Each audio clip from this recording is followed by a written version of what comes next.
Hello, English learners. Welcome back to English Pod. My name is Marco. And I'm Erica. And we're bringing you another great elementary lesson today, one that takes place at the office. Yes, today we're going to teach you some great phrases so that you can ask people to help you. Right, and I think this dialogue is with a new person at the office. Mm-hmm. So when you're new, you always need to ask people for favors. Exactly. Okay. Yeah. So we're going to be asking for a favor. So Marco, what exactly is a favor? Something that a person does for you. Like a small, helpful thing. Yeah, a small, helpful thing. So, like, can you pass me that pencil? Maybe that's even a favor. Yeah, or maybe, can you pick me up on your way to work? Yeah, that's a favor. Mm-hmm. Or even lending money to your friend. Yeah. That's a favor. Yeah. So that's what we're going to be talking about, favors and how to ask for one. Because you always have to do this at work. At work, with your friends, with your family. So let's listen to the dialogue and then we'll come back and explain all the vocabulary.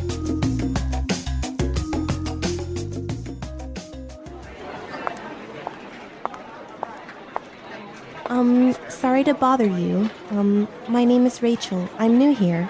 Can I ask you for a favor? Hi, Rachel. Welcome on board. I'm afraid I can't help you right now. I'm getting ready for a very important meeting. Excuse me, but can I bother you for a second?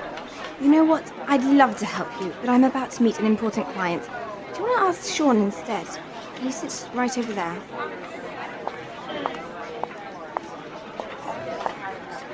Sorry to interrupt you, Sean.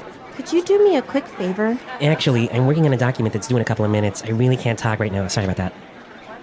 Jeez! I just want to know where the bathroom is. What's wrong with you people?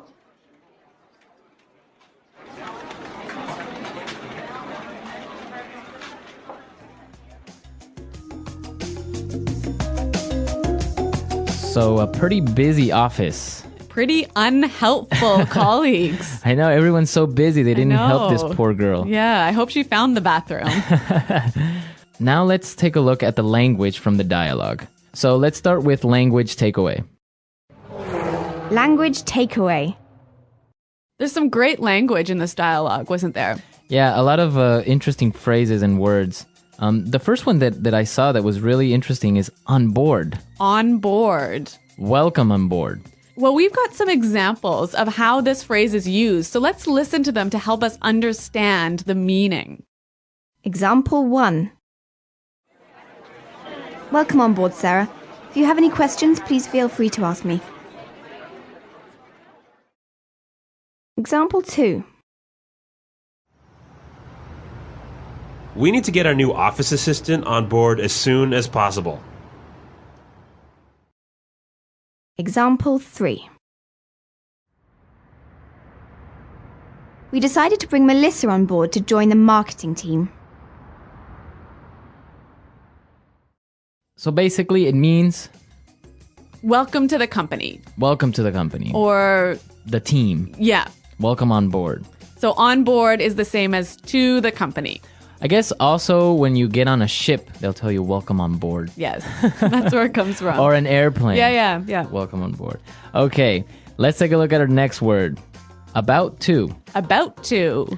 I'm about to. I'm about to. So this is a great phrase to explain that you're about to do something. I'm going to do this thing really soon. Okay, so for example, you can say, I'm about to go out for lunch. Mm-hmm. Or I could say, hey, Marco, let's go record a show. I'm about to go into a meeting. Mm-hmm. Exactly. Right? Yeah. About to. Going to do something really soon. Okay. The next word we have is instead. Instead. Instead. Instead. It means in the place of. In the place of. Yep. So, for example, if we're at dinner, I could say, I'll have the chicken instead of the fish. Mm-hmm. Right? Or I can say, I wanted to buy a red sweater, but they didn't have one, so I bought a blue one instead. Instead. Mm-hmm. Okay. So in the place of. Yeah. And our last word for language takeaway, interrupt. Interrupt. Interrupt. Interrupt. So when somebody interrupts you, they come in and... They talk to you while you're doing something, or maybe while you're speaking.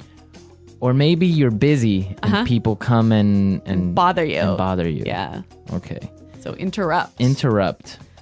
Okay, some great words here in our dialogue, and now we can listen to it again. This time it's going to be a little bit slower. And you'll be able to understand the language a little bit better.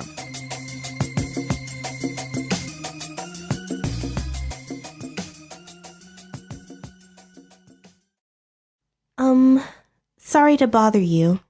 My name is Rachel. I'm new here. Can I ask you for a favor? Hi, Rachel. Welcome on board. I'm afraid I can't help you right now. I'm getting ready for a very important meeting. Excuse me, but can I bother you for a second? You know what? I'd love to help you, but I'm about to meet an important client. Do you want to try Sean instead? He sits right over there. Sorry to interrupt you, Sean. Could you do me a quick favor? Actually, I'm working on a document that is due in a couple of minutes. I really can't talk to you right now. Sorry about that. Jeez. I just want to know where the bathroom is. What's wrong with you people? Okay, so there are some great ways that you can ask someone for a favor, right? Yeah, we want to show you some really useful phrases for asking for help. So let's start with putting it together. Putting it together. Let's listen to some different ways of how you can ask someone for a favor. Example 1. May I get you to do me a favor? Can you carry this package in your suitcase for me? Example 2. Can I ask you a favor? Can you just finish this report for me? Example 3. Will you do me a favor and pass me that file? Okay, so those were great examples of asking for a favor. Yep. In our dialogue, we heard, "Can I ask you a favor?" But we could also say, can I get you to do me a favor? Right. Can I get you to do me a favor? Also, I could say, "Will you do me a favor?" Will you do me a favor? Right. So those are different ways of asking for a favor. Let's say you want to ask someone for a favor, right? Mm-hmm. But they're busy. Right. So you'll need some phrases to help you do this. Exactly. You need some phrases to interrupt somebody. Right? So let's listen to some examples of what phrases you can use to begin to talk to someone. Yeah, to interrupt them. Okay. I hate to bother you, but... I'm sorry to bother you, but...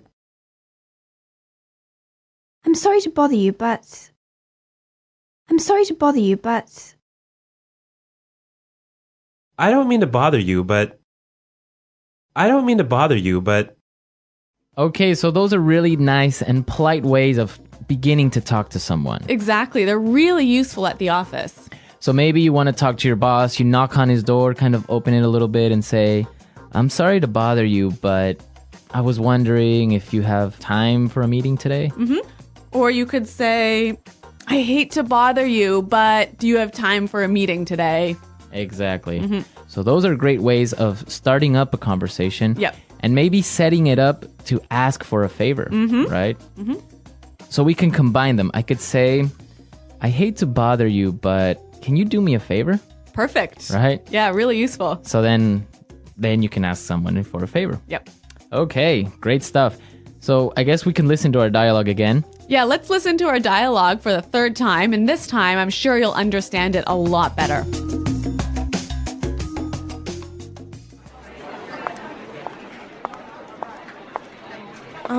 Sorry to bother you. My name is Rachel. I'm new here. Can I ask you for a favor? Hi, Rachel. Welcome on board. I'm afraid I can't help you right now. I'm getting ready for a very important meeting. Excuse me, but can I bother you for a second? You know what? I'd love to help you, but I'm about to meet an important client. Do you want to ask Sean instead? He sits right over there.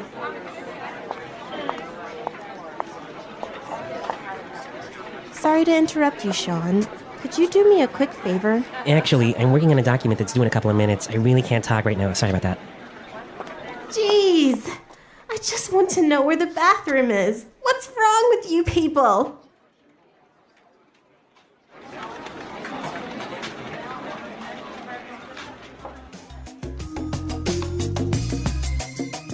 All right, so now you have all the vocabulary necessary the next time you need to ask someone for a favor. Yes. At the office, with your friends, with your family, anyone. Well, everyone, we are out of time for today, but remember to visit our website at englishpod.com. Exactly. At our website, you'll find the script of the dialogue. And also, you'll find intermediate lessons, upper intermediate, and even advanced. Yeah, exactly. Our website is a great resource for learning.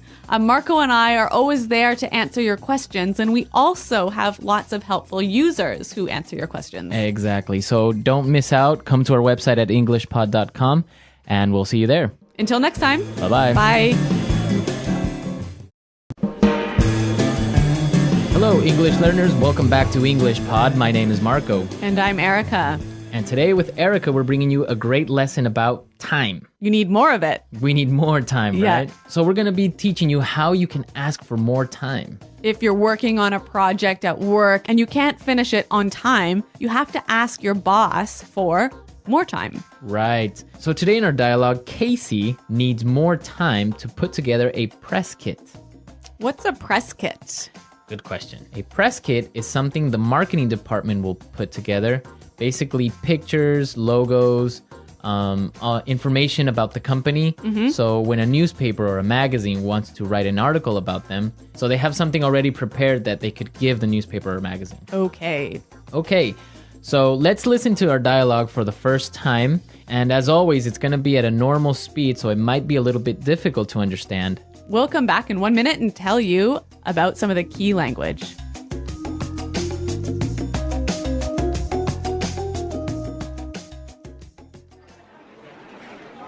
So, Casey, how are things going with the photos for the press kit? Yeah, I've been meaning to talk to you about that. I might need to ask for an extension on that deadline. You've had over a month to get this finalized. Why are things delayed? Well, the thing is, we ran into a lot of problems. I'm not looking for excuses here. I just want to get this finished on time. I know, and I apologize for the delay, but some things were just beyond my control. I had trouble booking the photographer, and then Michael was sick for 3 weeks, so I couldn't include him in the photos. And the design team lost all the files, so I had to redo the pictures. I'm not going to put this off any longer, Casey. I want those photos ASAP. All right, so Casey is in trouble, I think. Yeah, I think her boss is pretty upset. Yeah. Well, let's take a look at some of the language that we saw in this dialogue in Language Takeaway. Language takeaway. First word today is deadline. Deadline. Deadline. Deadline. So, Erica, what's a deadline?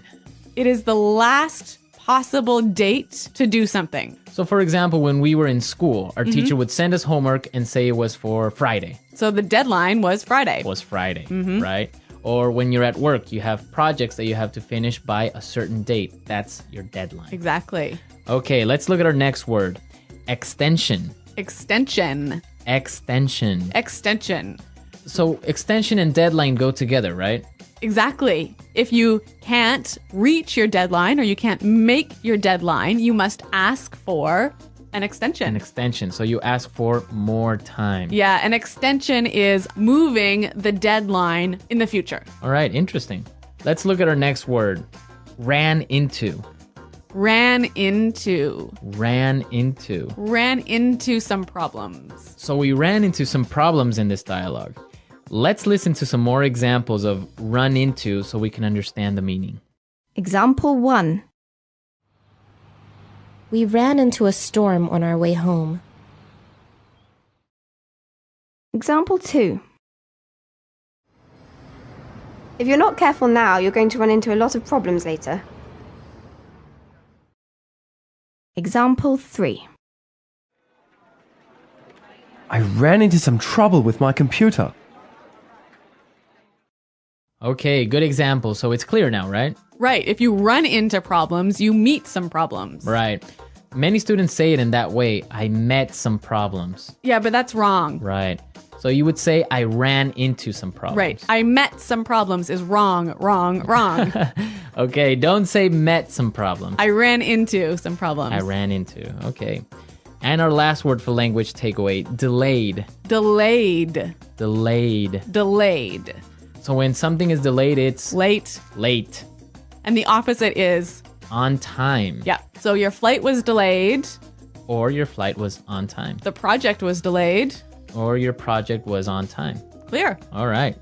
So now let's go back to the dialogue. Let's listen to it again. And this time it'll be a little bit slower so you can understand some of these phrases we just talked about.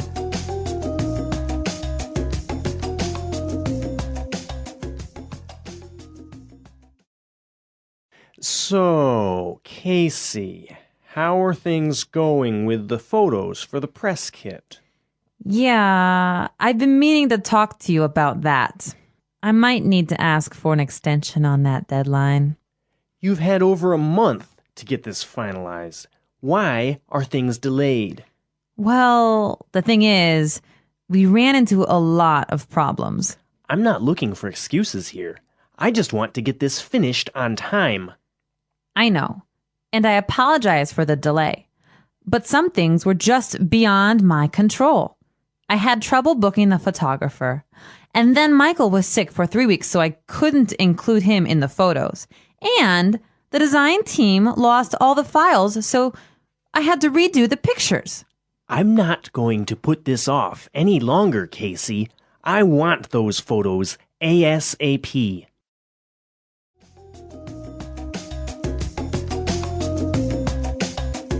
Okay, so there were some really useful phrases that we saw in this dialogue. Yeah, some wonderful phrases that you can use when you want to ask for more time. Okay, so let's look at these phrases in Fluency Builder. Fluency Builder. All right, what's our first phrase? I've been meaning to talk to you. I've been meaning to. I've been meaning to. Okay, we have some really great examples of how you can combine I've been meaning to with different verbs. Yep, let's listen. Example 1. I'm sorry I haven't called you yet. I've been meaning to, but I've been busy. Example 2. I've been meaning to tell you, but John quit yesterday. Example 3. I've been meaning to see that film for a while. I've been meaning to go to that restaurant, but I haven't had time. So you've been wanting to for a long time. Right. I've been thinking about it. I've Yeah. been planning to do it. But you just haven't done it. I haven't done it. Maybe Yeah. because I haven't had time or money. Mm-hmm. Okay. Good phrase. Our next phrase is beyond my control. Beyond my control. It's beyond my control. So it means that I can't control it.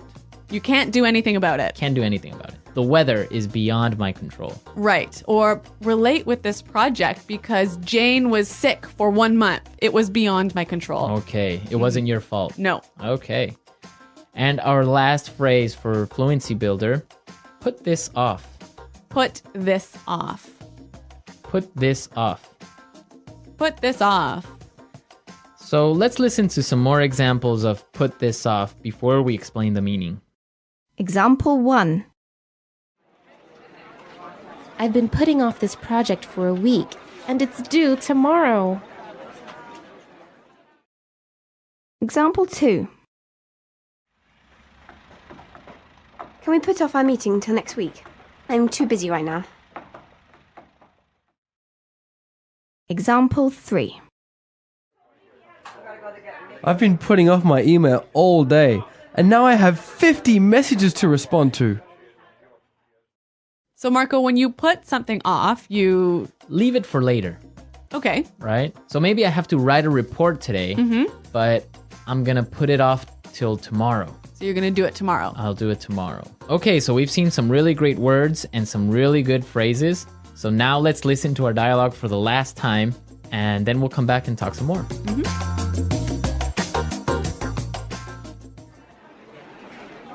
So, Casey, how are things going with the photos for the press kit? Yeah, I've been meaning to talk to you about that. I might need to ask for an extension on that deadline. You've had over a month to get this finalized. Why are things delayed? Well, the thing is, we ran into a lot of problems. I'm not looking for excuses here. I just want to get this finished on time. I know, and I apologize for the delay. But some things were just beyond my control. I had trouble booking the photographer, and then Michael was sick for 3 weeks, so I couldn't include him in the photos. And the design team lost all the files, so I had to redo the pictures. I'm not going to put this off any longer, Casey. I want those photos ASAP.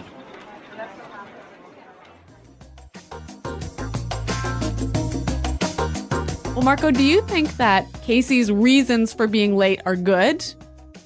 I think so, because it wasn't really her fault, the whole situation with the photographer.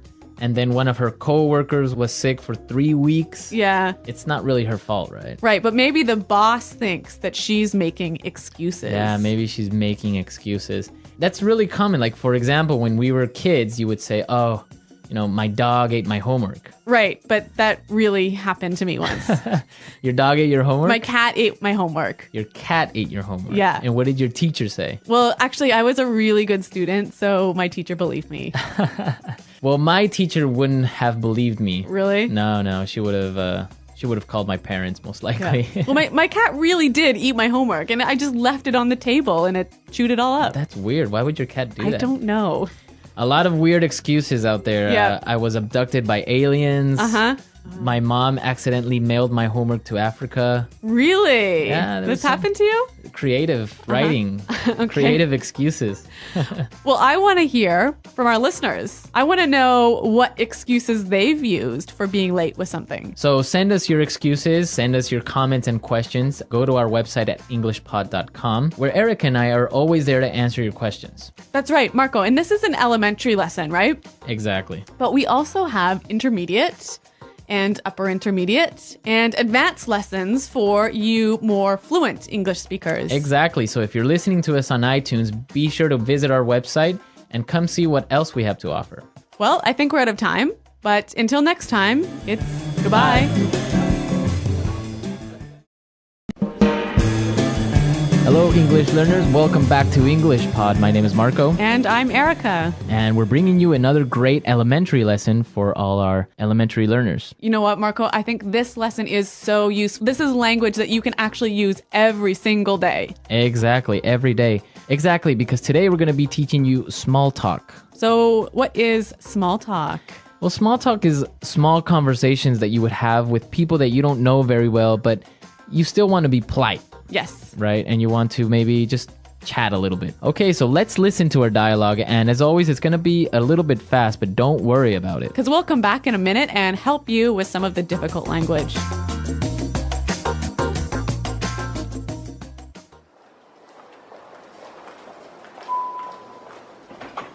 Morning.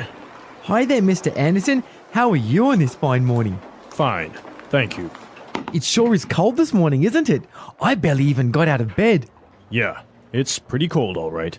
Did you catch the news this morning? I heard that there was a fire in Byron Street. No, I didn't hear about that. Did you happen to watch the football game last night? The Patriots scored in the last minute. No, I don't like football. Oh, by the way, I saw you with your daughter at the office Christmas party. She's really beautiful. She's my wife. Oh, here's my floor. Nice talking to you. Goodbye. Oh, sir, this is the 56th floor. We're on the 70th. That's okay. I'll take the stairs. Okay, I think this guy was a little bit annoying. Yeah, Mr. Anderson really didn't want to talk to him, did he? Yeah, I think that was pretty obvious. He left the elevator in a hurry. Okay, let's take a look at our language today in Language Takeaway. Language takeaway. All right, what do we have today in Language Takeaway? Well, we've got 4 words and phrases, and our first one is barely even. Barely even. Barely even. So how do we use barely even? It's a little bit difficult. It's really similar to like almost couldn't or almost nothing or almost can't. So we use it usually in a negative sense. For example, I could say, I was so busy today, I could barely even eat my lunch. Okay, so I can maybe say, it was so dark, I could barely even see. Yeah. Okay. Yeah. Or I'm so poor, I can barely even pay my rent. Okay, good. Barely even. All right, let's take a look at our next one. Catch. Catch. Catch. Did you catch the news? So by did you catch the news, you mean did you hear the news? Exactly. So how else can we use this? Did you catch?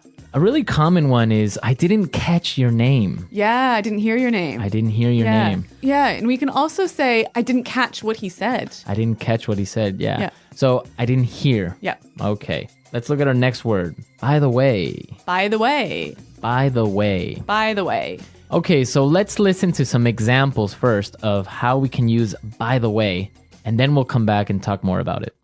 Example 1. Are you going to be at the meeting today? Yeah, I'll be there. Oh, by the way, did you hear what happened today?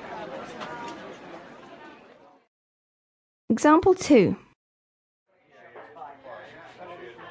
By the way, I almost forgot to tell you, Maggie called.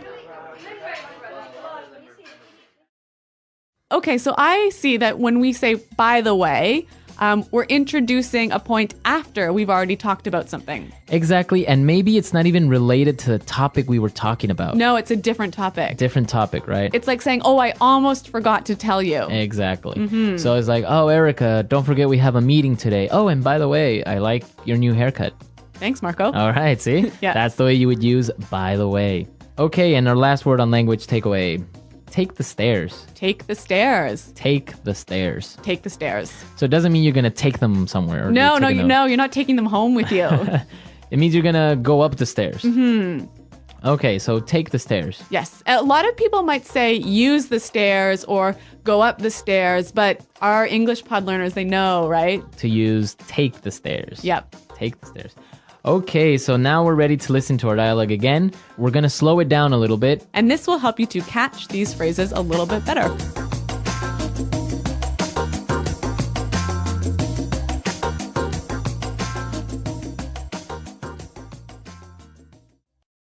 Morning.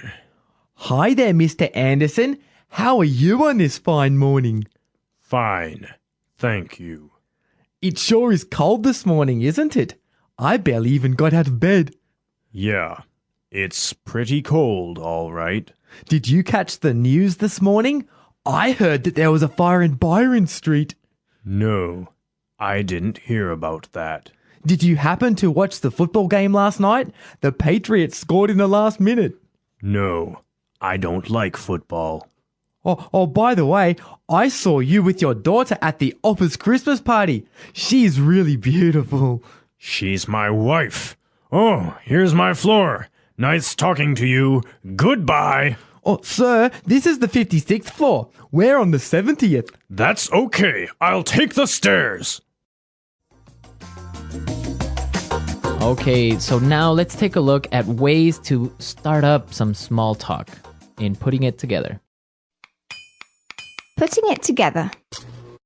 So Marco, today we've got some great patterns or structures that you can use in your small talk. Yeah, exactly. We saw some great patterns. Let's start with the first one. It sure is cold this morning. It sure is cold. It sure is cold. It sure is cold. Okay, so we can change it up a little bit and say, it sure is hot. Or it sure is late. Okay, this sure is interesting. Or you could say, he sure is smart. So basically, you can change the adjective. Yes. Cold, hot, smart, hard, difficult. And when you say sure is, this is a great way of emphasizing that you believe this adjective to be true. Okay, it sure is. Now, what would be the answer to this? Well, in the dialogue, Mr. Anderson said, yeah, it's pretty cold, all right. It's pretty cold, all right. It's pretty cold, all right. So again, using the examples we used before, we can say, oh, it's pretty hot, all right. Or it's pretty late, all right. Or he's pretty smart, all right. Or this is pretty interesting, all right. So it means you're agreeing with that person. Exactly. Okay, great. So Marco, these things, it sure is blank, and yeah, it's blank, all right. These can go together really well, can't they? Yeah, as a question and answer format. They go well. So why don't we listen to some examples of how these two phrases work together? Example 1.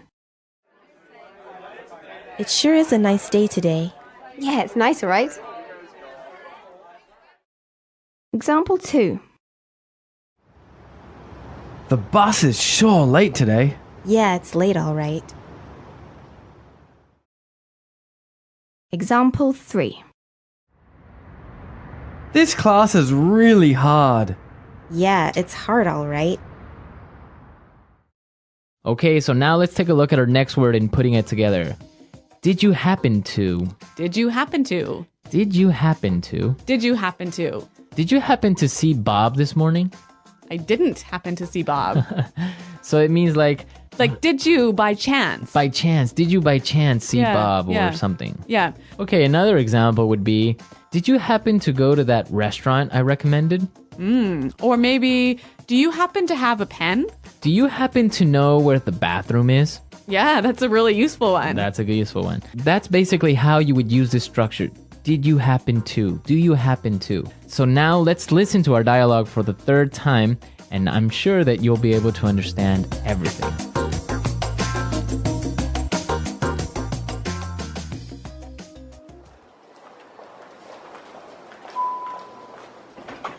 Morning.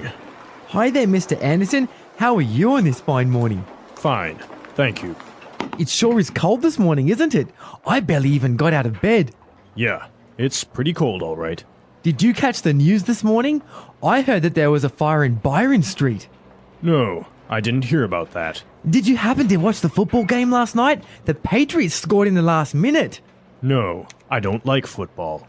Oh, by the way, I saw you with your daughter at the office Christmas party. She's really beautiful. She's my wife. Oh, here's my floor. Nice talking to you. Goodbye. Oh, sir, this is the 56th floor. We're on the 70th. That's okay. I'll take the stairs.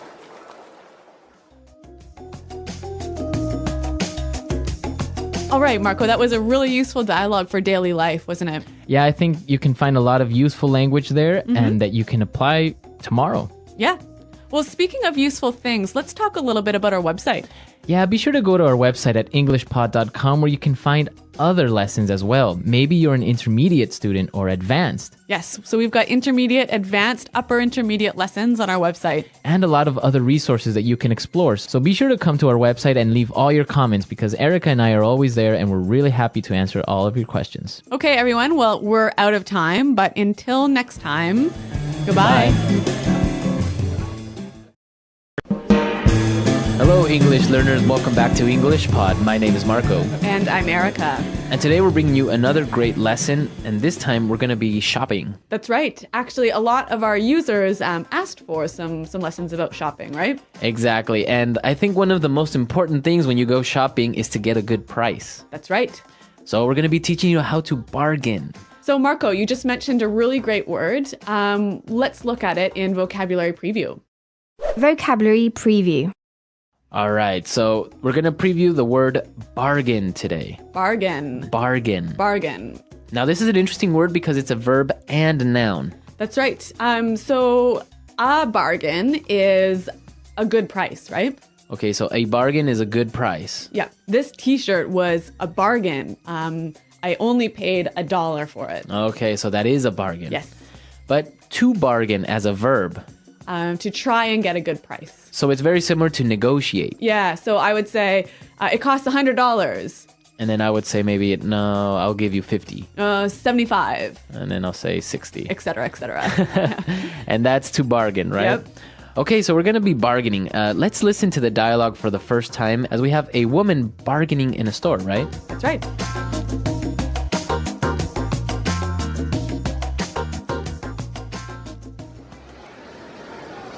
Hello, may I help you? Yeah, this dress is really nice. How much is it? That one is $150. $150. What about this other one over here? That's $140. That's a bit out of my price range. Can you give me a better deal? This is an exclusive design by Damarco. It's a bargain at that price. Well, I don't know. I think I'll shop around. Okay. How about $100?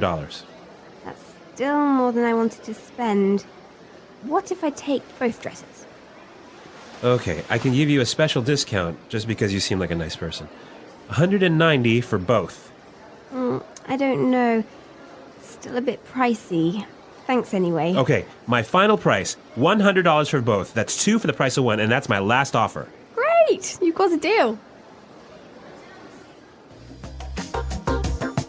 All right, that was some good bargaining skills right there. Yeah, and you know what? She used a lot of good language to get a cheaper price, didn't she? Yeah, that was good. So let's take a look at this language in Language Takeaway. Language takeaway.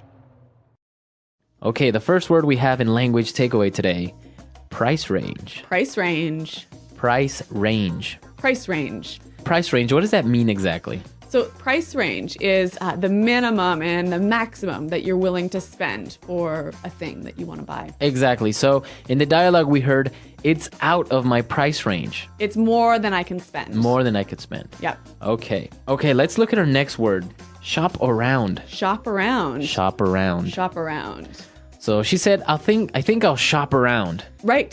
So she wants to check in a few other stores to see if there's a better price. If I shop around, I'm going and trying to compare prices maybe. Exactly. This is a really good shopping technique. Yeah, it is. Yep. Okay, and let's look at our last word. Pricey. Pricey. Pricey. Pricey. So something that's pricey is... Expensive. Expensive. Yep. This is a more sort of informal way of saying expensive. Exactly. So instead of saying, wow, that car is really expensive. It's really pricey. It's really pricey. Yep. Okay, let's listen to our dialogue for the second time, and it's going to be slowed down a bit. So you'll understand some of these great words a little bit better. Hello, may I help you? Yeah, this dress is really nice. How much is it? That one is $150. $150. What about this other one over here? That's $140. That's a bit out of my price range. Can you give me a better deal? This is an exclusive design by Da Marco. It's a bargain at that price. Well, I don't know. I think I'll shop around. Okay. How about $100? That's still more than I wanted to spend. What if I take both dresses? Okay. I can give you a special discount just because you seem like a nice person. $190 for both. I don't know. It's still a bit pricey. Thanks anyway. Okay, my final price. $100 for both. That's 2 for the price of 1. That's my last offer. Great! You've got a deal. So we've covered the language in this dialogue. Now let's take a look at some of the phrases in putting it together. Putting it together. So, Marco, in this dialogue, there's a lot of really useful phrases to help you get a better price when you shop, right? Exactly. So the first one we have is, can you give me a better deal? Can you give me a better deal? Can you give me a better deal? So if I'm shopping and something is too expensive, Yeah. I would use this sentence with the shopkeeper. Yeah. So you might say, hey, this is out of my price range. Could you give me a better deal? Can you give me a better deal? Yeah. Okay, we have some examples of can you give me a better deal? Let's listen. Example 1. I really like this shirt, but it's too expensive. Can you give me a better deal? Example 2. Can you give me a better price on this car? I really don't have that much money. So you can see here that you can say, can you give me a better deal? Or can you give me a better price? All right, let's take a look at the next phrase. That's still more than I wanted to spend. That's still more than I wanted to spend. That's still more than I wanted to spend. So if the seller suggests a really high price, you can say, that's still more than I wanted to spend. So basically, you're telling the shopkeeper, still too expensive. it's still too expensive. Yeah. You still don't want to spend that much. Mm-hmm. All right, let's take a look at our last phrase. That's my last offer. That's my last offer. That's my last offer. Now, this could work both ways. It could be the shopkeeper that's telling you that. That's my lowest price. Right? Or you could say, that's my last offer. That's my highest price if you are buying it. Right. Because sometimes when you're bargaining, the shopkeeper will say, all right, what's your best offer? How much will you pay? $100. That's my final offer. Exactly. All right, so we've looked at a lot of great phrases and words, and now you're ready to bargain and also listen to this dialogue for the third time. And then we'll come back and talk some more. Hello, may I help you? Yeah, this dress is really nice. How much is it? That one is $150. $150. What about this other one over here? That's $140. That's a bit out of my price range. Can you give me a better deal? This is an exclusive design by Damarco. It's a bargain at that price. Well, I don't know. I think I'll shop around. Okay. How about $100? That's still more than I wanted to spend. What if I take both dresses? Okay, I can give you a special discount just because you seem like a nice person. $190 for both. I don't know. Still a bit pricey. Thanks anyway. Okay, my final price, $100 for both. That's 2 for the price of 1, and that's my last offer. Great! You've got a deal. All right, so I know that in Canada, it's not really common to bargain, right? No, it really isn't. Like, even when you go to the market to buy fruits and vegetables, it's very, very rare to bargain with the shopkeeper. How about in Ecuador?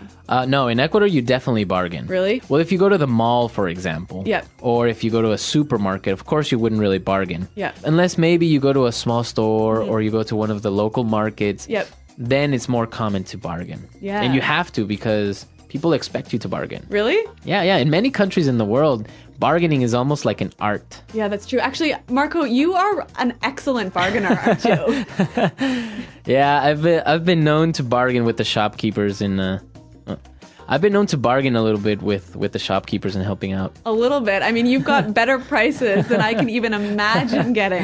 Yeah, that's a good story. Maybe we'll get JP to go to our comment section and tell you about that. Yeah. So we want to know about your countries. Is it common to bargain? Do you really do it? Is it okay? Or when is it okay? Yes, tell us. Visit our website at englishpod.com. Tell us about your country's bargaining customs and also leave your questions there for us. Exactly. We'll be there to answer them. But until then, we got to go. So goodbye. Bye. Hello, English learners. Welcome to English Pod. My name is Marco. And I'm Erica.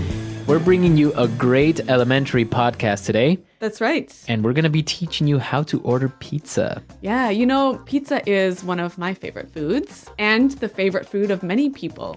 Exactly. It's one of those common foods that you're at home and you want to order something to eat. And the typical thing is pizza. Yeah. But, you know, there's some very special language that you've got to use. You got to know this language when you want to order a pizza. Exactly. So let's listen to this dialogue for the first time as a man is ordering pizza.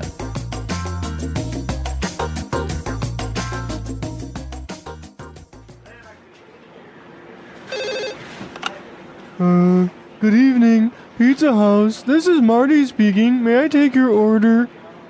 Yes, I'd like a medium pizza with pepperoni, olives, and extra cheese. We have a 2-for-1 special on large pizzas. Would you like a large pizza instead? Sure, that sounds good. Great. Would you like your second pizza to be the same size as the first? No, make the second one with ham, pineapple, and green peppers. Oh, and make it thin crust.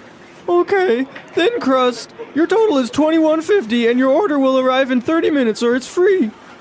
Perfect. Thank you. Bye. Sir, wait, I need your address. Okay, so I guess he's not getting his pizza. No, he forgot to give his address. That's a bit of a problem. Okay, let's take a look at some of the vocabulary in language takeaway. Language takeaway. All right, we've got some great pizza words for you today. And the first one we have is a medium pizza. Medium pizza. Medium pizza. So that's the size, right? Yeah. Medium. You can say medium or 12-inch. 12-inch. Usually a medium pizza is 12 inches. Yeah, so you could say, I'd like a 12-inch pizza. Okay. For those of us who use centimeters, this would be more or less 30 centimeters. Okay. All right, let's take a look at the next size, a large pizza. Large pizza. A large pizza. So it might also be called an 18-inch. An 18-inch pizza. Or isn't it sometimes called a family size? Maybe. Family size. I guess it depends where you're ordering. Yeah. Okay, so large and medium pizzas. Now let's take a look at some of the ingredients. Yes. Okay, we have pepperoni. Pepperoni. Pepperoni. Pepperoni. This is the common ingredient in all pizza. It's my favorite. A pizza is not a pizza unless it has pepperoni. Okay, so pepperoni is a sausage, right? Yeah, it's a little bit spicy. A little bit spicy. And they look like circles. Red circles. Yep. Okay. Olives. Olives. Olives. Olives. Olives are little black or green balls. Yes, little green or black balls. You can also find them in a martini. Yeah, exactly. Yep. It's very common for them to have it's very common to have an olive in a martini. Yes. Okay, and he also ordered extra cheese. Extra cheese. So that means more cheese. Extra. All right, another ingredient. Ham. Ham. Ham. The meat of a pig. Yeah, ham. Yep. Okay, and he also ordered another strange ingredient for a pizza, pineapple. Pineapple. Pineapple. Pineapple. Now, this is a fruit. I know. So weird to put pineapple on a pizza. Many people like pineapple on their pizza. It's a tropical fruit. Yep. Comes from Hawaii. Usually. And it kind of looks like a little palm tree at the top. Yeah, the top of a pineapple looks like a tree. So, pineapple. Yep. All right. Now, the last description of a pizza. He ordered it with thin crust. Thin crust. Thin crust. Thin crust. Now, we know thin is Skinny. But crust, what is crust? It's the bread part of the pizza. The outside part. Yep. Okay, so that's the crust. That's my favorite part of the Really? pizza. Yeah. Thin crust or thick crust? Thin crust. Yeah, thin crust. And I really love that bread part. It's so important to a good pizza. Okay. Well, they also have the crust filled with cheese. No, it's so wrong. That's good too. No. All right, let's listen to our dialogue again, and then we'll come back and talk a little bit more. Good evening, Pizza House. This is Marty speaking. May I take your order? Yes. I'd like a medium pizza with pepperoni, olives, and extra cheese. We have a 2-for-1 special on large pizzas. Would you like a large pizza instead? Sure, that sounds good. Great. Would you like your second pizza to be the same as the first? No, make the second one with ham, pineapple, and green peppers. Oh, and make it thin crust. Okay, thin crust. Your total is $21.50 and your order will arrive in 30 minutes or it's free. Perfect. Thank you. Bye. Sir, wait. I need your address. Okay, now we have some really polite language that you could use possibly with customers or with clients. Yep. Okay, so let's take a look at them in Fluency Builder. Fluency Builder. Okay, all right, the first phrase we have, I think is my favorite. This is the way that Marty answered the phone, right? He said, "This is Marty speaking." This is Marty speaking. This is Marty speaking. Now, why is this so important? Because a lot of people, when they answer the phone, say, "I'm Erica." Like, "Hello, I'm Erica," which is not what English people say. We always say, "Erica speaking." This is Erica speaking. Exactly. So guys, remember this. You'll sound really, really great when you use this on the phone. This is Marty speaking. Exactly. This is Marty. Well, don't use Marty. Use your name. All right. Then you also mentioned a 2-for-1 special. 2-for-1 special. A 2-for-1 special. So that means you're getting 2 pizzas, right? For the price of 1.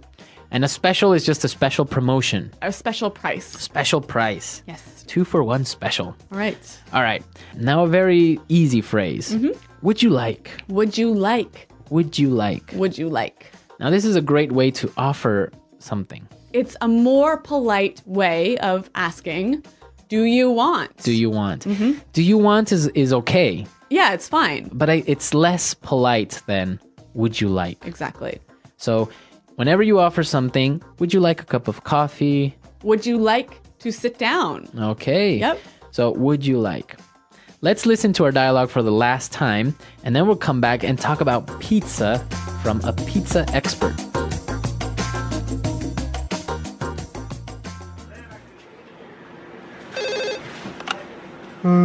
Good evening. Pizza House. This is Marty speaking. May I take your order? Yes, I'd like a medium pizza with pepperoni, olives, and extra cheese. We have a 2-for-1 special on large pizzas. Would you like a large pizza instead? Sure, that sounds good. Great. Would you like your second pizza to be the same size as the first? No, make the second one with ham, pineapple, and green peppers. Oh, and make it thin crust. Okay, thin crust. Your total is $21.50 and your order will arrive in 30 minutes or it's free. Perfect. Thank you. Bye. Sir, wait, I need your address. All right, we're back, and we are here with our pizza expert. Who else but Marco from Italian Pod? Hi, everyone. Marco 2, right? Marco 1. I am Marco 0. He is Marco 1. Yes. Right. We've come to an agreement. So, 0. What's the deal about this? Well, we're talking pizza about thing? pizza today, and we wanted to know what's your opinion since pizza comes from Italy, right? Well, thanks for the question first, Marco 0. Is my mic working? It Yes. should be. Okay. So, the problem with pizza is that, yes, it comes from Italy. Originated, the story goes with right. the Principe, la Regina Margherita, Queen Margherita. All right. But the problem is that now this confusion worldwide, pizza and Pizza Hut, American pizza, Italian pizza, that is not the same thing. It's not the same. It's not the same. Okay. So Pizza Hut is an Italian pizza. No. Oh my ragazzi. So, okay, here it goes. Italians, a little bit of... Italians make food, but they're not good at branding it. Okay. Americans, they're very good at branding the food. Mm-hmm. So they have Starbucks and Pizza Hut and blah, blah, blah. The problem is that since they have to brand it, they don't change the name. So they do this Pizza Hut that is totally different from Italian pizza. How is it different? Have you ever seen the two of them? Have you ever compared them? Yeah. They are very different. That's true. So, okay, can you put pineapple and ham on a pizza? Technically, you could. Like it's possible. As long as you call it Hawaiian, you can put pineapple in everything, I guess. But the problem, what I'm trying to say is that, okay, Italian pizza is, you have the flour, the pasta della pizza. The crust. The crust, the tomato sauce, and then the Pepperoni. mozzarella cheese, and that's the basic, and then you can build on top of it with some variations. American pizza is basically take everything that you have on the table and put it on it. That's the main difference. But I'm not saying I'm against American pizza. I'm saying that you just should change the name to another thing. What do you suggest we should call it? Zippa. Zippa. It's close enough. Close enough, yeah. But maybe you need it's like a an different A, like thing. Azippa, Azippa. to indicate that it's American. A for America. Maybe. A.zippa. A.zippa.com. Can I have a zippa? So Marco, zippapod.com maybe. So Marco, I know that that you are very much against having Pizza Hut pizza. I like it as an exotic experience because I like the fact that it's so much stuff in it that you cannot even tell the difference between the ingredients. They have the super mega supreme, super supreme With cheese in the crust. I don't even know what's inside. Yeah. It's great. It's great. It's like there's a party in my mouth and everybody's invited. That's for me the feeling of American pizza. Another interesting thing when we were eating with pizza with Marco is that you notice the way that people from different countries eat pizza. That's right. Italian people fold their pizza. We do fold, and another thing is that we have a whole pizza. Like if I order one pizza, it's not like I share. Everybody has one slice of it. We order one pizza. You order your pizza. She order her pizza, and so on. Pizza is personal. Pizza is a personal. Don't mess with my pizza, Marco Zero. All right. Well, this whole pizza discussion, let's see what our listeners have to say about it. I know that we have listeners from all over the world, and what do they do with their pizzas? Yes. Or their zipas. Or their zipas. What do you like on your pizza? Exactly. For example, How high do you want the crust to be? Thin. How high? Thin. I know that, for How example, thin you want your crust to be? I know that, for example, in some countries they put ketchup on their pizza. I know. Once I was eating look, I had a Japanese friend who ordered a pizza from Pizza Hut, and the pizza had the pineapple and other stuff on it, and then she took out like ketchup and mayonnaise, and Oh, she no. got like wild. Although I must tell you, I like Tabasco on my pizza, and I know that's wrong. I know. I'm Yes. sorry, but I like it. Well, what, you do what you have to do, Erica. Then, history will judge you for that. All right, we better go. We're out of time, and before Marco has a heart attack or an aneurysm or something, we're making him angry here. And if you have any questions for us and also for Marco, because I'm sure he's going to be commenting on this aspect. Sure. So go to our comment section at englishpod.com. And Marco Zero and I Yes. are always there to answer your questions. All right, everyone. We'll see you there. Goodbye. Ciao. Bye. Ciao. Hello, English learners. Welcome back to English Pod. My name is Marco. And I'm Erica. And today we're swimming. That's right. A nice summertime lesson A for summertime everyone. lesson. Uh-huh. So we're going to be talking about swimming and, well, it's a very popular sport, right? Yeah, so this is another lesson in our sports series. In our sports series. Okay. So why don't we preview some of the language we'll find in the dialogue? Vocabulary preview.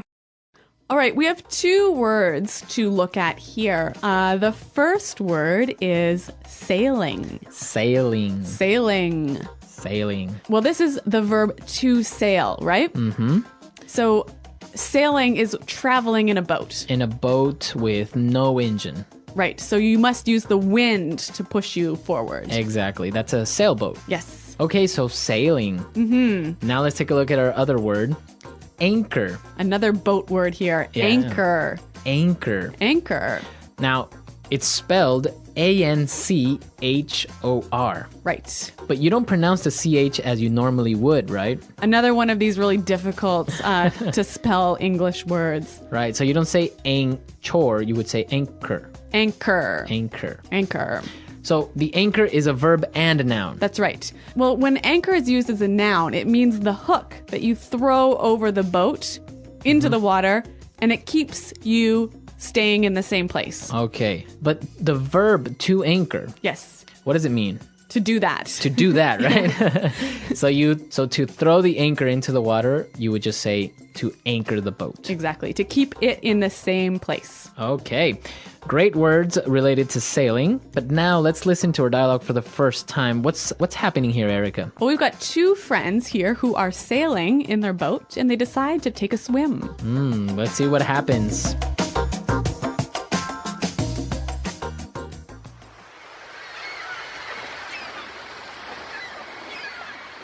This is such a beautiful day. Great day for sailing.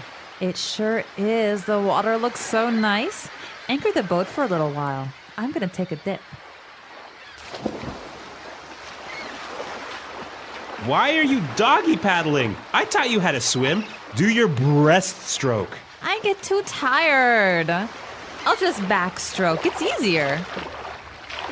Try kicking your legs more. That's good. Don't go out too far. It's fine. Jump in. Kathy, get back here. I see a shark. Ah! Help me! Help! Bring the boat closer. The shark is coming straight towards me.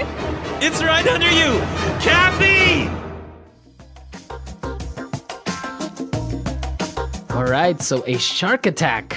I know. This is my worst fear when swimming. Really? In the ocean, right? Yeah. Well, also in the lake, but No sharks in lakes. I know, but I'm still afraid of them.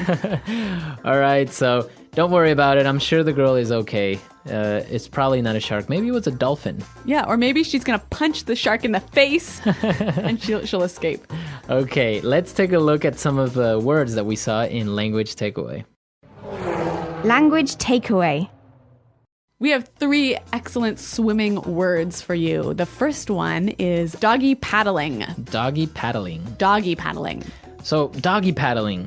It's not really a proper way of swimming, right? No, you don't see this in the Olympics. So if you've ever seen a dog swim, that's why they call it doggy paddling. Right. You're sort of moving your hands quickly in front of you. And your legs are all over the place. Yeah. And you're basically not really swimming. You're just trying to stay afloat. You're Yes. trying not to drown. Trying not to sink. Yeah. Yep. Okay, so doggy paddling. Again, this can be a noun or a verb. The doggy paddle, this swimming style, or doggy paddling, the verb. Okay, interesting. All right, let's take a look at our second swimming style. Breaststroke. Breaststroke. Breaststroke. The breaststroke. How is this one? Well, it's sort of like swimming like a frog. So you have your legs that are similar to like a frog, right? Yeah. And what are your hands doing? Your hands are moving in front of you together, then out towards the side. Okay, so So- you're kind of doing like circles. Yeah, half circles. Half circles. Okay, breaststroke. Yeah. But you get kind of tired when you swim like this, right? Yeah, maybe. Yeah, yeah. Now, let's take a look at our third word. Backstroke. Backstroke. Backstroke. Backstroke. So this one's pretty easy. Backstroke, you're Lying on your back lying on your back. in the water. And you're kicking your feet as well. Yep. But what are your hands doing? They're going back behind you. See, I'm doing it now. Can you see? All right, if you guys could be here in the studio, you would see Erica doing her backstroke. Yeah, I'm pretty good at it. Yeah. Okay, so let's listen to this dialogue again, and then we'll come back and look at some great phrases.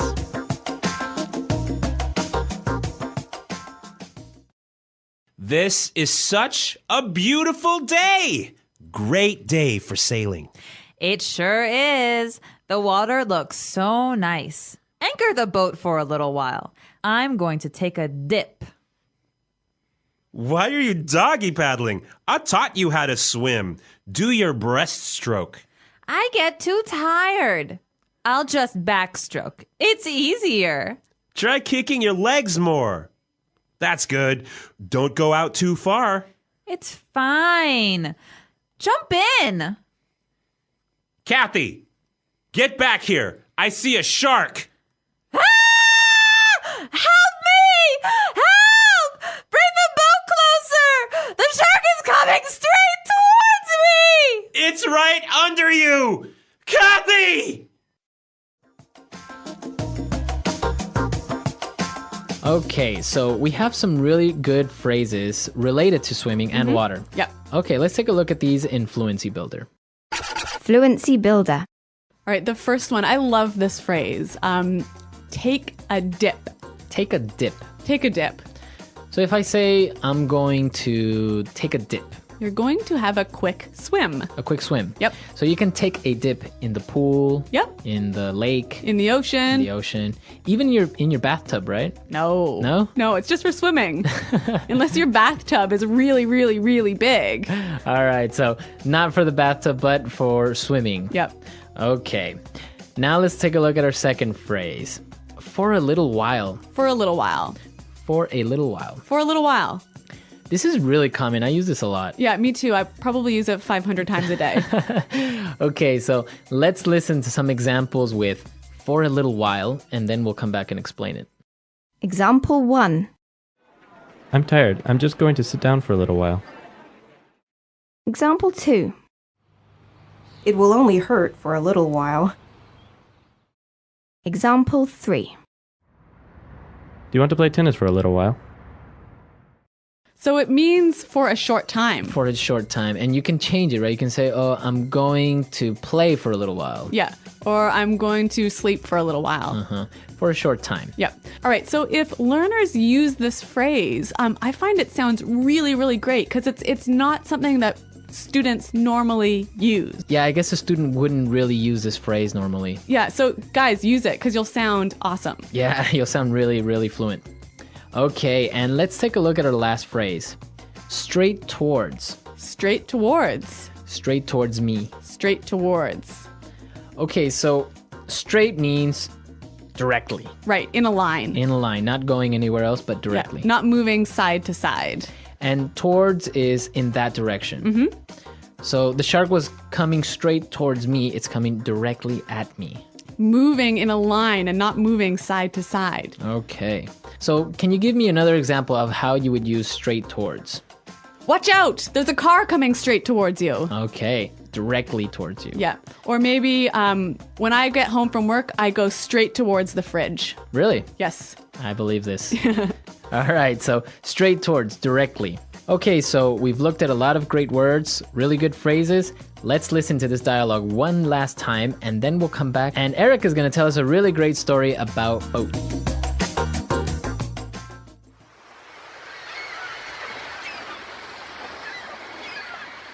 This is such a beautiful day. Great day for sailing. It sure is. The water looks so nice. Anchor the boat for a little while. I'm going to take a dip. Why are you doggy paddling? I taught you how to swim. Do your breaststroke. I get too tired. I'll just backstroke. It's easier. Try kicking your legs more. That's good. Don't go out too far. It's fine. Jump in. Kathy, get back here. I see a shark. Ah! Help me! Help! Bring the boat closer. The shark is coming straight towards me. It's right under you. Kathy!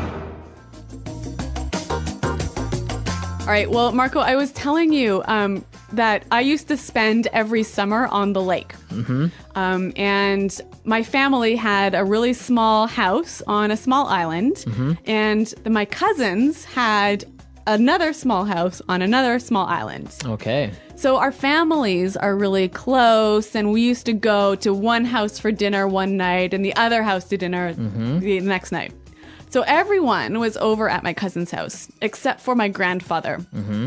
And so he was thinking, okay, it's late. Maybe I better go pick up my wife and see what's going on. So he goes into the boat. It's dark. Okay. There's no light on the boat. He's driving straight towards the island when suddenly my cousin in his boat drives directly into my grandfather. So they crashed. They crashed. Two boats crashed in the lake. Yeah, and then my grandfather's boat flipped over. It turned upside down. Wow. And he fell in the water. But he was okay, right? Yeah, he was okay. But you know what? He was really angry about this.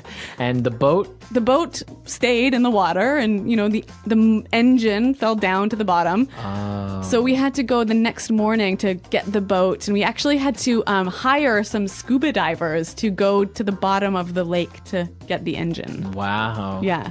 Yeah, I imagine your grandpa was pretty angry. Yeah, he tells the story every year. Yeah, exactly. But you know what? I've got a million of these crazy lake stories because my family. It always happens. Yeah. All right, guys. Well, do you have any crazy stories or any stories related to boats or to swimming? Or to shark attacks. Or shark attacks. Yeah. So come to our website, englishpod.com. Leave your stories, share with us. And also, if you have any doubts or questions, Erica and I are always there to answer. Well, we're out of time for this lesson, but until next time, goodbye.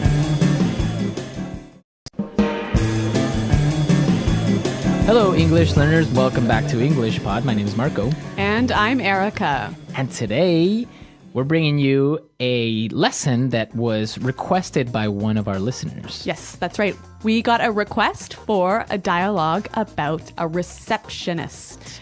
So, a receptionist at an office or at a hotel. So, today's dialogue is simple, but we're going to be looking at some really great phrases. Yeah, phrases that will help you sound really, really professional and really fluent. So we are at an office today, and the receptionist is greeting somebody that has an appointment. All right, let's see what happens.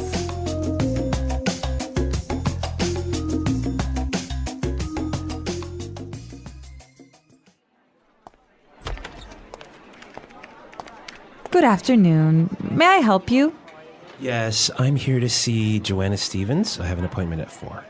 Certainly. May I take your name? I'll let her know you've arrived. Sure, it's Josh O'Neill.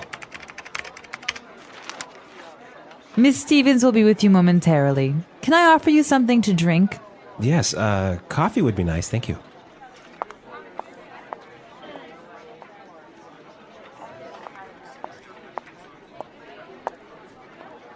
Here you are. Miss Stevens is ready for you now. I'll show you to her office, right this way. Just watch your step here. Ah!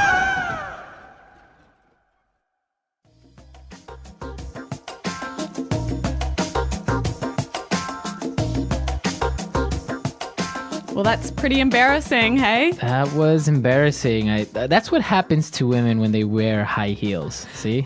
Actually, that happened to me last weekend. Really? I fell down the stairs and my knees are quite blue.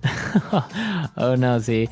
High heels are dangerous. I don't know why women wear them. Well, I don't know, but that's not what we're here to discover. Right. Okay, so let's take a look at some of these great phrases in Fluency Builder. Fluency Builder. Well, I really liked how this receptionist used some excellent phrases to sound really professional. And one thing she said was, certainly. Certainly. Certainly. So why did she say certainly? Well, this is a nice way to respond, to make the other person know that you understand what they said. So Josh O'Neill said, yes, I'm here to see Joanna Stevens. I have an appointment at 4. Certainly. So she is saying, I understand what you said. Yes. And then she said, may I take your name? May I take your name? May I take your name? So this is a nice way of saying, what is your name? Yeah. So now this is really important because if you said, what is your name? Is that correct? It's correct, but it's not really very... Exactly. Or I would say polite to a certain extent. Yes. Okay. So may I take your name? May I take your name? You use this phrase when you are going to write down the person's name. Right. So if you meet somebody on the street or at a bar, you wouldn't say, may I take your name? No. Right. Unless you're going to write it down. So usually for an office setting where the receptionist has to write down the name. Yes. All right, one more phrase. Ms. Stevens will be with you momentarily.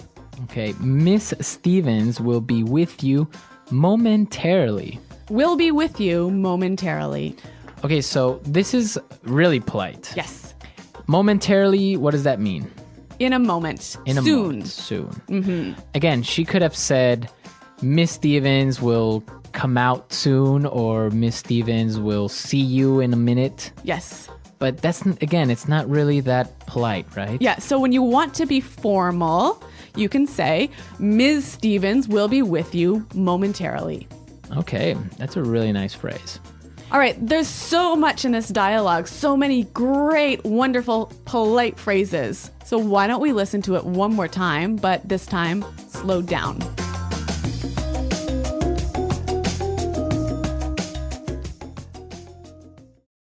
Good afternoon. May I help you? Yes, I'm here to see Joanna Stevens. I have an appointment at 4. Certainly. May I take your name? I'll let her know you've arrived. Sure. It's Josh O'Neill. Miss Stevens will be with you momentarily. Can I offer you something to drink? Yes, coffee would be nice. Thank you. Here you are. Miss Stevens is ready for you now. I'll show you to her office. Right this way. Just watch your step here.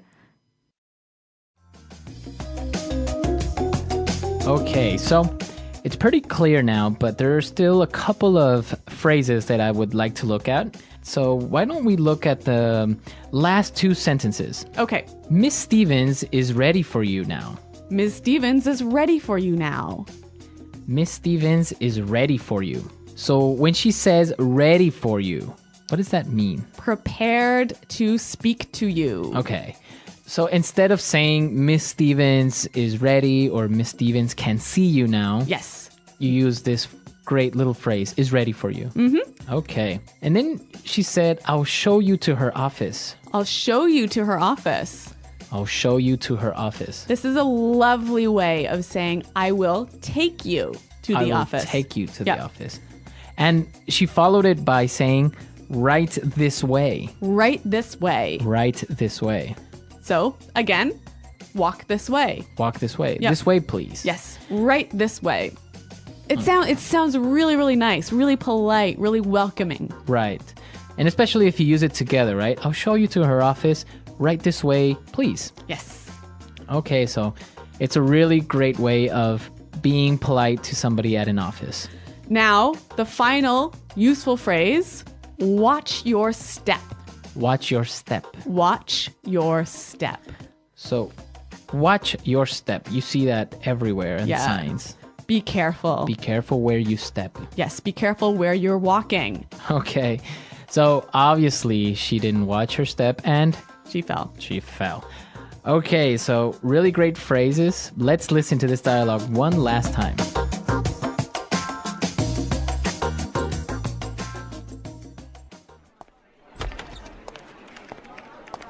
Good afternoon. May I help you?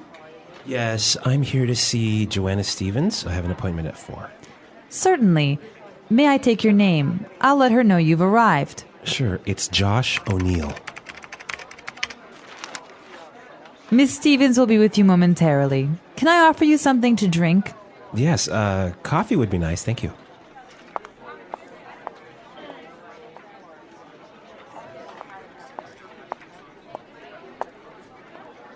Here you are.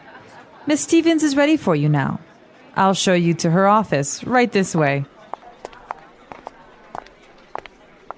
Just watch your step here. Ah!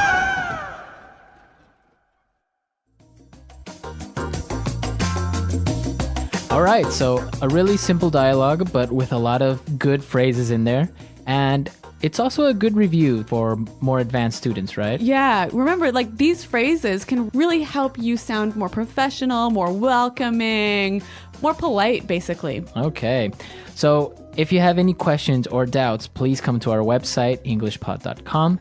And Marco and I are always around to respond to your questions and comments. Okay, guys, so we'll see you there. And until next time, it's goodbye. Goodbye. Hello, English learners. Welcome back. We are here at English Pod. My name is Marco. And I'm Erica. And today we're going to be bringing you a lesson about eggs. That's right. And who knew there was so much to talk about when we're talking eggs? Right. Well, we always have eggs for breakfast, and there are many ways of preparing them. So we're going to learn what the different ways are. Yes, and we'll learn some of the language that goes along with eggs. Okay. So we have 3 words that we want to take a look at before we listen to our dialogue. So let's look at these in vocabulary preview. Vocabulary preview. Our preview word for this lesson is picky. Picky. Picky. Picky. So picky is an interesting adjective. Okay, so if a person is picky, what does that mean? They're very hard to please. Okay, so if your boss is picky and you give him a report and maybe it has, I don't know, a couple of mistakes or something. Yeah, he'll say, do it again, change this, this, and this. Okay. So if you are picky, you want everything to be perfect. Okay. And if there's one small thing that's not, you won't be happy. Okay. So picky. Interesting word. Now our next word, yolk. Yolk. Yolk. Y-O-L-K. Yolk. So this word is actually not in the dialogue. It's not in the dialogue, but it's important that you know, right? Okay, so if you have an egg, the yellow part is called the yolk. Okay, and what about the other part? The white. The white. The white. Or also called the egg white, right? Yes, egg white. Okay, so pretty simple. Yolk and egg white. Let's listen to our dialogue. We are going to be listening to a couple who are having breakfast.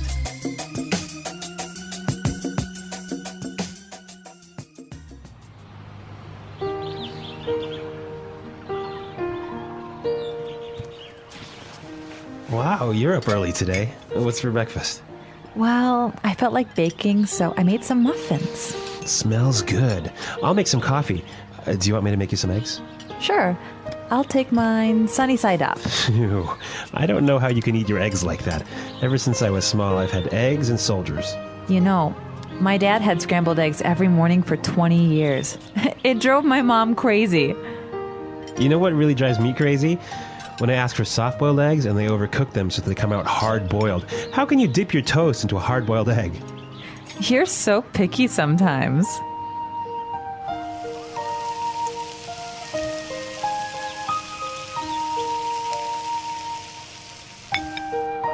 Here you go, honey. Fried eggs. Damn it! I said sunny side up. How many times do I have to tell you?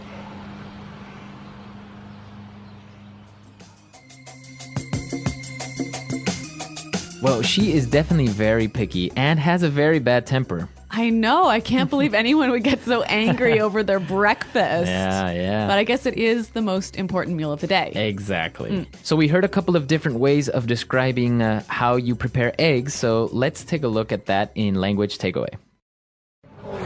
Language takeaway. Okay, so our first preparation method, my favorite, All right. sunny side up. Okay. Sunny side up. Sunny side up. Now, this is interesting. Sunny, like the sun, right? Exactly. So when you fry an egg, right, and the yolk looks like a little sun, right? Yeah, exactly. So why is it called sunny side up? I think because of what you just said. It looks like the sun. But you don't cook the yolk, right? Okay, yeah, the yolk is still yellow. It's still a little bit liquid, a little bit soft. Okay, because the opposite would be a fried egg. Yes. And that's our second word. Fried egg. Fried egg. So this, you put the egg in the pan and you cook it all the way through. All the way through. So the yolk is not liquid anymore. It becomes hard. And, Yes. Right? Exactly. Okay. A fried egg. A fried egg. All right. So now let's take a look at our next set of eggs. All right. Soft-boiled egg. A soft-boiled egg. Soft-boiled. Soft-boiled. Okay. So to boil, you put the egg in water. In boiling water. Yes, and make it cook. And make it cook. So how long would you usually put it in for to be soft boiled? 3 minutes, 4 minutes. Okay. Yeah. So you only cook part of the egg, right? Right. The yolk, the yellow part, stays a little bit wet, a little bit liquid. Okay. So again, the opposite would be a hard-boiled egg. Hard-boiled egg. Hard-boiled. So hard-boiled is when you cook the entire egg again. Yes. So then it's hard like a ball. The entire egg.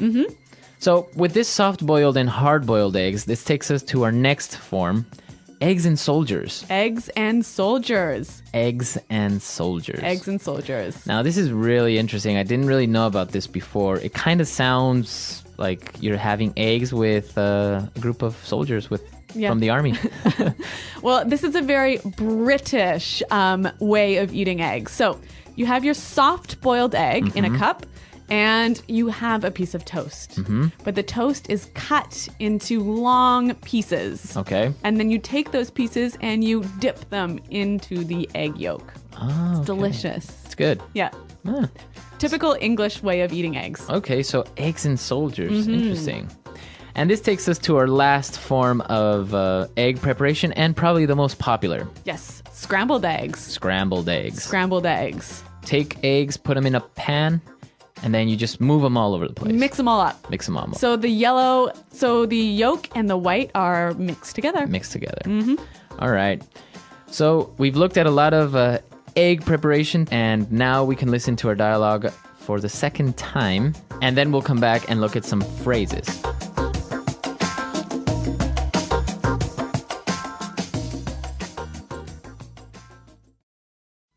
Wow, you're up early today. What's for breakfast? Well, I felt like baking, so I made some muffins. Smells good. I'll make some coffee. Do you want me to make you some eggs? Sure. I'll take mine sunny side up. Ew, I don't know how you can eat your eggs like that. Ever since I was small, I've had eggs and soldiers. You know, my dad had scrambled eggs every morning for 20 years. It drove my mom crazy. You know what really drives me crazy?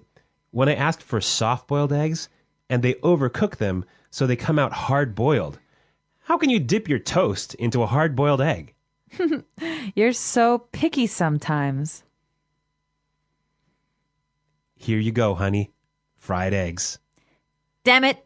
I said sunny side up. How many times do I have to tell you?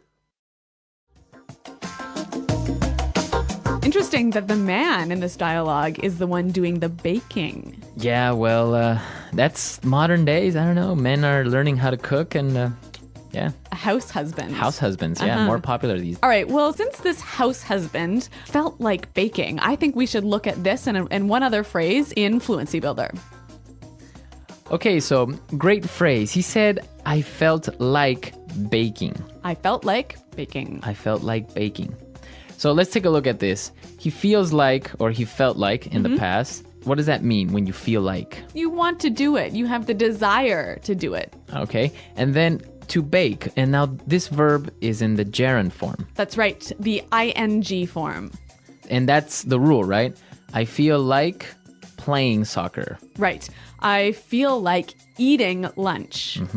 I felt like going to the movies. That's the way you would say this. You have the desire, you feel like doing something. Exactly. Okay, very good. And now let's take a look at this second phrase. Drives me crazy. Drives me crazy. Drives me crazy. All right, this is a very descriptive phrase. And I think if we listen to some examples, it will help us understand the meaning. Example 1. This music is driving me crazy. Turn it down. Example 2.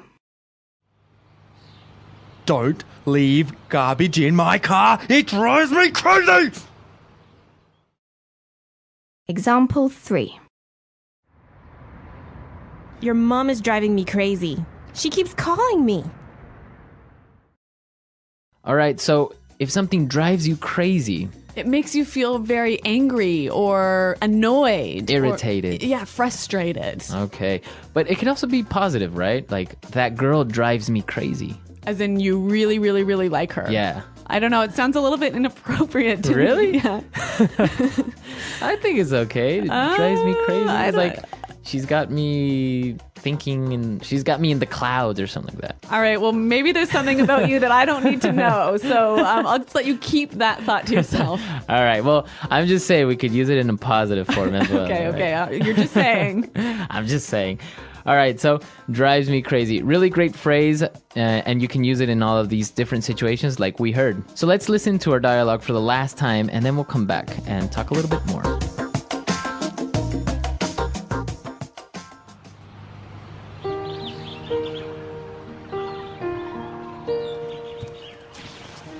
Wow, you're up early today. What's for breakfast?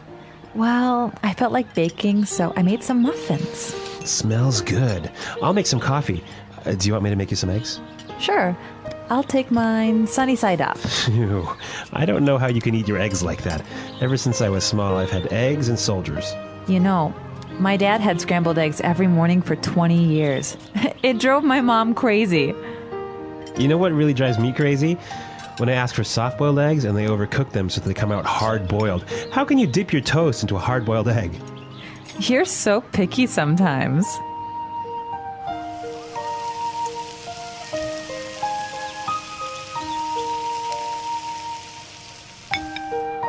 Here you go, honey. Fried eggs.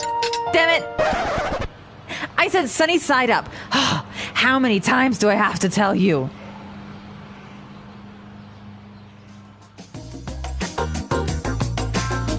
Well, I think there are some people who really, really love eating eggs for breakfast and some people who just can't stand it. Yeah, I don't know who though. I mean, who doesn't like eggs in the morning? I know, I'm a big fan. Right? Yeah. Eggs, bacon, toast. Yes. Good stuff. Traditional American type breakfast. Now, you were telling me that you have some traditions when you eat eggs. I know. I'm not sure if this is just in my family, but I think actually it might be common with other people as well. When you eat a soft-boiled or hard-boiled egg, you have to, eat all of the egg outside of the shell, and then you have to break the bottom of the shell after you finished. Why? So that the fairies who live in your egg cup can come out. So it's kind of like a superstition. Yeah, I guess it is. Interesting. Yeah. So I don't know. You guys, do you have any egg traditions or any other crazy food stories like that? Well, for example, I was telling you that when I prepare scrambled eggs, sometimes I like to take some rice, some rice that has already been cooked, put it in the pan, and then take some eggs, 2 eggs, put it on top of the rice, and scramble the rice with the eggs. Okay, for breakfast?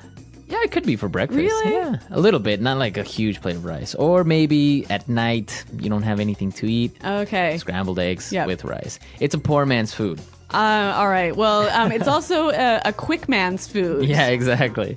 So let us know if you guys have any egg preparations or any special egg recipes or traditions that you practice. Visit our website at englishpod.com where you can leave all of your comments and questions. Exactly. And as always, we are there to answer them and solve any problems. Well, we're out of time for today, but until next time, bye. Hello, everyone. Welcome back to English Pod. My name is Marco. And I'm Erica. And today we're at a wedding ceremony. All right. Nice. Another nice wedding. Yeah. But of course, it wouldn't be English Pod unless we have something unexpected happening at this wedding. Okay, so we're going to be talking about hands. Oh, but Marco, what is there to say about a hand? Well, as you may or may not know, each finger has a name on your hand. Okay. So we're gonna learn what those names are in English. Perfect. And also we're gonna learn about some common phrases that you might hear in an English wedding. Exactly, because usually it's old English, maybe English that's not used anymore. All right. Well, I'm excited to find out what this unexpected event is. So let's listen to our dialogue for the first time.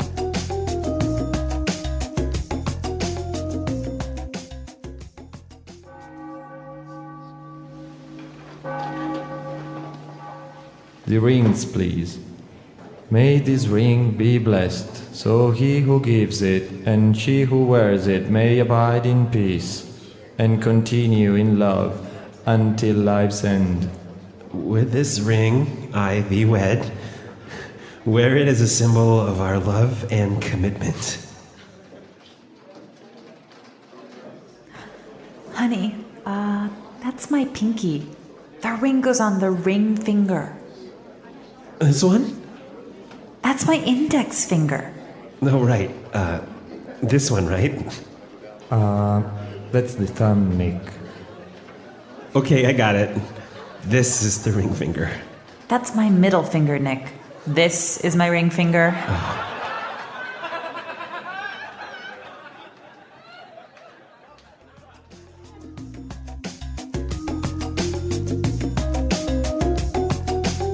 All right, embarrassing moments for the groom. Yes. Right? Confusing the fingers in front of all his friends and family.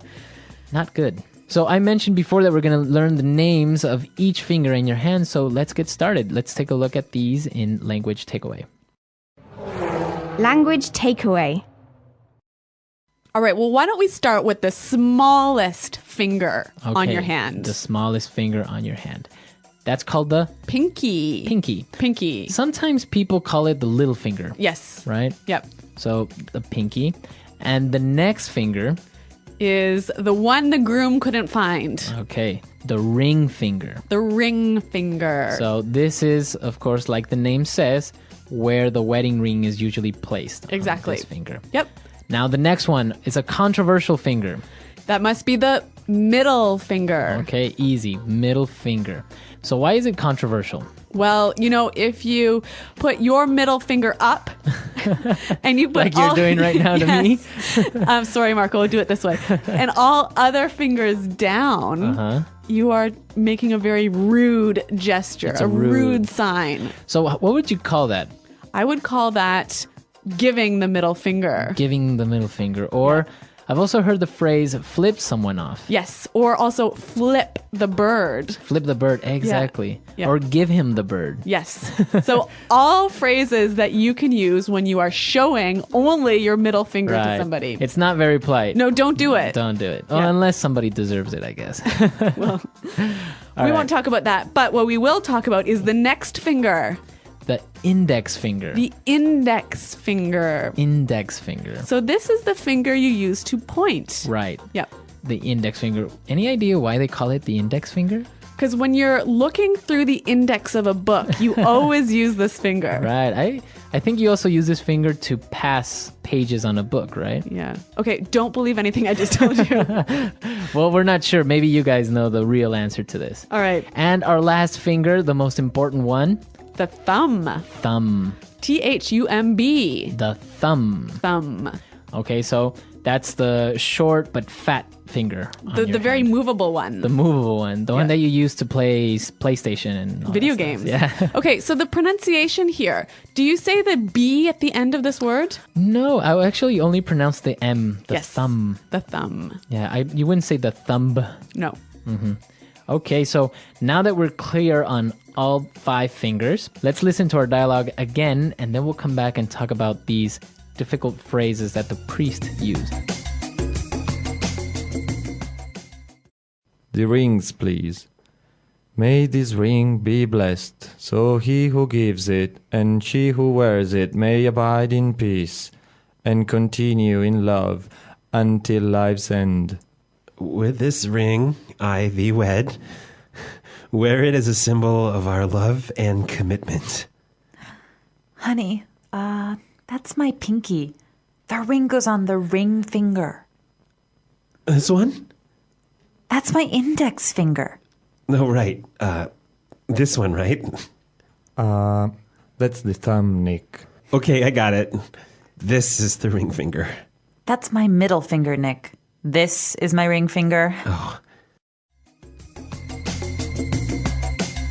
Well, this is really common wedding speak, isn't it? Yeah, it's really common. That's what usually the priest or the person who is marrying somebody would say.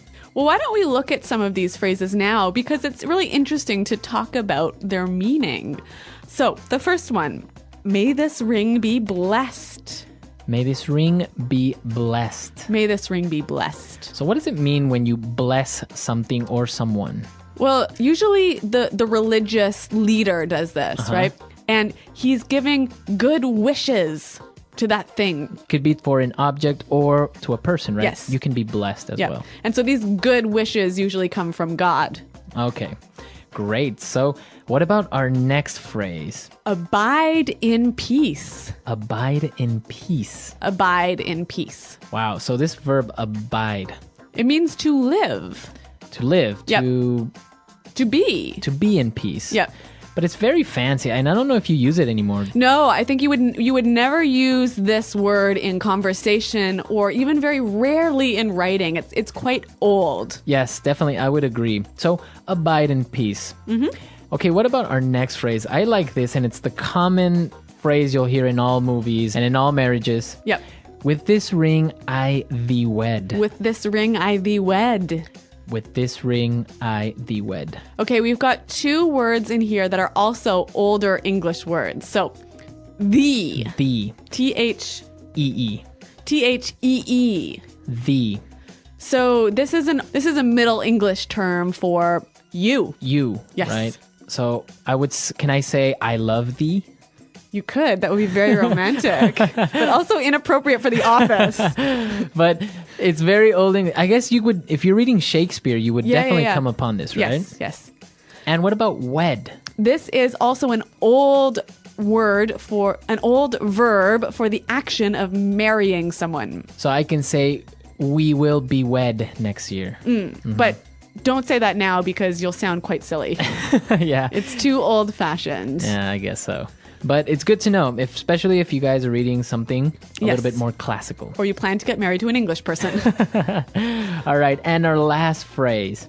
Wear it as a symbol of our love and commitment. Wear it as a symbol of our love and commitment. So now he's referring to the rings, right? Wear the ring as a symbol.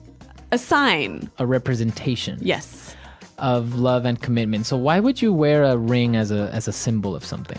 Well, obviously, love, you can't see it, you can't touch it. Right. So you need something to show you that it's there. Mm-hmm. So you need a sign of that love. Something that you can see. So that's what the ring represents. Yeah. But how about this word commitment? A commitment is a strong promise. So you promise to love that person, to take care of them, Yes. etc. Yeah. Okay, great. So now we are a little bit more familiar with some of the language you hear in a wedding ceremony. And we also know all of the names of the fingers. Exactly. So why don't we listen to the dialogue one more time to hear these all in context?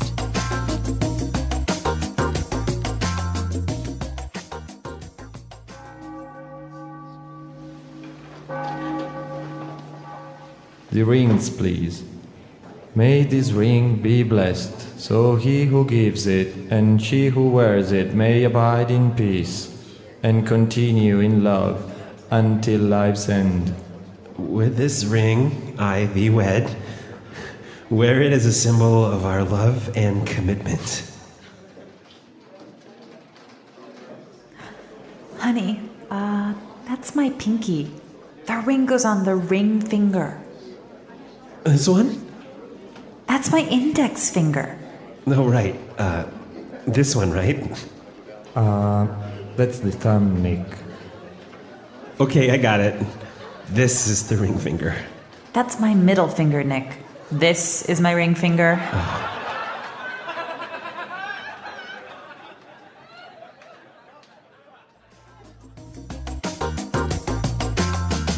All right, so now it's perfectly clear and a romantic dialogue in the end. Yeah, very romantic. Although a little bit embarrassing. Yeah. So what about wedding rings? Now we have different types of rings, right? We have the wedding ring, the one that we just heard. Yeah. But we also have an engagement ring. Yes. Yeah. In most English-speaking countries, the woman is very, very lucky because she gets 2 rings. Right. So when the man asks her to marry him, he gives her a diamond. A diamond ring. Yep. That's the engagement ring. And it's really, really important that he does this. And it's also really important that he spends a lot of money on the diamond. I know about this. Diamonds are forever, right? Yes. And the tradition is you must spend at least 1 month's salary. Wow. Yep. Is that it? Yeah. So the girl gets a diamond engagement ring, and then on wedding day she gets the wedding ring. Yes. And usually, will she wear both of them? Yeah, she'll always wear both of them. So the engagement ring goes closest to you, and then the wedding ring on top. And the engagement ring, it represents the commitment to marry her. So wait, the commitment from the man to marry her. Okay, so that it's a symbol that they will get married. Yes, it's a symbol of the promise. Now, what happens if they break up and they don't get married? Does he get the ring back? I don't know. Okay. Here's the rule. If he was a jerk, no. But if it was sort of like a happy breakup, then okay. Okay. I guess it's a big risk, right? Yeah. All right. So that's all for today, guys. Let us know if you guys have any interesting wedding stories. I know that sometimes weddings can be embarrassing. People, I don't know, objecting. Maybe I've seen the groom faint. Or even fall in a pool. Fall in a pool. So if you have any stories, please share them with us. Come to EnglishPod.com. And also, if you have any questions or doubts, Erica and I are always there to answer them. Well, thanks for listening to this lesson, everyone. And until next time, goodbye. Bye.